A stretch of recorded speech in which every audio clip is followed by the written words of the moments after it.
طرف آپ سلمان خان کو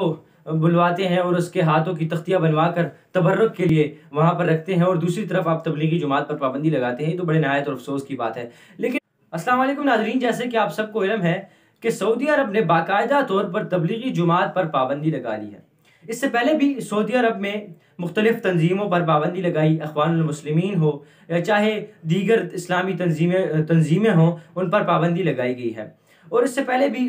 وہاں پر تبلیغی جماعت کو کھلم کھلا کام کرنے کی اجازت نہیں تھی، لیکن اب باقاعدہ طور پر ان پر سینسیشنز لگائی دی گئی ہیں، اور اب وہاں پر تبلیغی جماعت کھلم کھلا کام نہیں کر سکے گی، بلکہ اب اگر وہ کوئی شخص ان کے ساتھ کام کرتا ہوا پایا گیا تو اس پر بھی دہشت گردی کا ایکٹ لگے گا، اور اس کو ایک دہشت گرد جماعت قرار دے دیا گیا ہے۔ وہاں کے جمعے کے خطبے میں بھی وہاں کے علماء نے یہ بات واضح کر دی، ان کو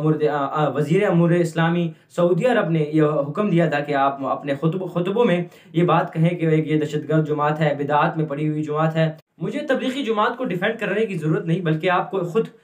علم ہوگا کہ تبلیغی جماعت کتنا بڑا اور عظیم الشان کام کر رہی ہے اس وقت،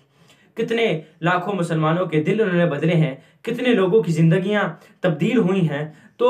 وہ تو ایک غیر سیاسی، وہ صرف اللہ کا نام لیتے ہیں، بس یہی کہتے ہیں کہ جی سب کچھ اللہ سے ہونے کا یقین ہمارے دلوں میں بٹھاتے ہیں۔ تو ہاں دیکھیں، مسائل اور خرابیاں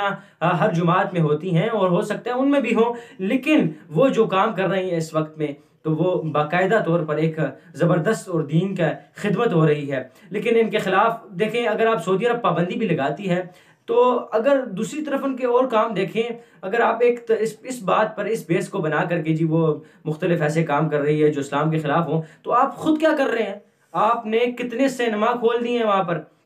آپ کی امریکہ نوازی دیکھ لیں ہم، آپ کی فلسطین کے قاتلوں کے ساتھ آپ کے تعلقات دیکھ لیں، آپ کے حضور کے دشمنوں کے ساتھ جنہوں نے حضور کے خاکے بنائے ان کے ساتھ آپ کے تعلقات دیکھ لیں، اور دوسری طرف آپ ان کے ساتھ ڈیلنگ کرتے ہیں، ان کے ساتھ آپ کے اربوں کی، ابھی آپ کی باقاعدہ طور پر ایک میٹنگ ہوئی اور وہ آئے فرانسیسی صدر بھی آئے وہاں پر، انہوں نے باقاعدہ طور پر کتنا اربوں ڈالر کا آپ کے تعلقاتوں روابط شروع ہوئے۔ تو یہ ایک طرف آپ کا یہ کام ہے، اور دوسری طرف آپ تبلیغی جماعت پر پابندی لگاتے ہیں کہ جی یہ اسلام کو بدنام کر رہی ہے، اسلام کے خلاف ہے۔ مجھے آپ بتائیں، کہتے ہیں جی یہ دہشت گرد جماعت ہے، مجھے تو بتائیں کہ یہ دہشت گرد کیسی جماعت ہے؟ اس کا تو دہشت گردی سے دور دور تک تعلق ہی نہیں ہے اس جماعت کا، یہ تو اسلام کی بات کرتی ہے، دین کی بات کرتی ہے۔ آپ سلمان خان کو بلواتے ہیں اور اس کے ہاتھوں کی تختیاں بنوا کر تبرک کے لیے وہاں پر رکھتے ہیں، اور دوسری طرف آپ تبلیغی جماعت پر پابندی لگاتے ہیں، تو بڑے نہایت اور افسوس کی بات ہے۔ لیکن اس وقت جتنے بھی علماء کرام ہیں، جتنے بھی طبقہ فکر کے لوگ ہیں، ان تمام لوگوں کو اس بات پر توجہ دینی چاہیے، کیونکہ حرم پاک اور مدینہ منورہ یہ صرف سعودی لوگوں کا نہیں ہے، سعودی حکمرانوں کا نہیں ہے، بلکہ یہ تمام عالم اسلام کا ہے۔ کل یہ اسلام کے خلاف کوئی سازش نہ کر دیں،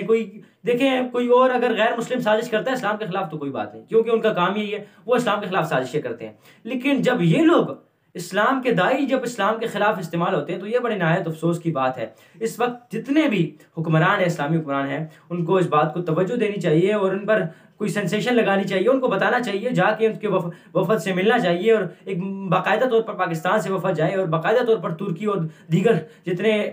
غیرت ایمانی رکھنے والے مسلمان ممالک ہیں وہ جائیں اور بات کریں کہ یہ آپ کیا ڈرامہ لگایا ہوا ہے آپ نے، کہ اسلام کے خلاف آپ استعمال ہو رہے ہیں اور باقاعدہ طور پر استعمال کیے جا رہے ہیں۔ خدا را مسلمانوں کو یہ ایک یکجا کرنے کی کوشش کی جائے۔ بہت بہت شکریہ۔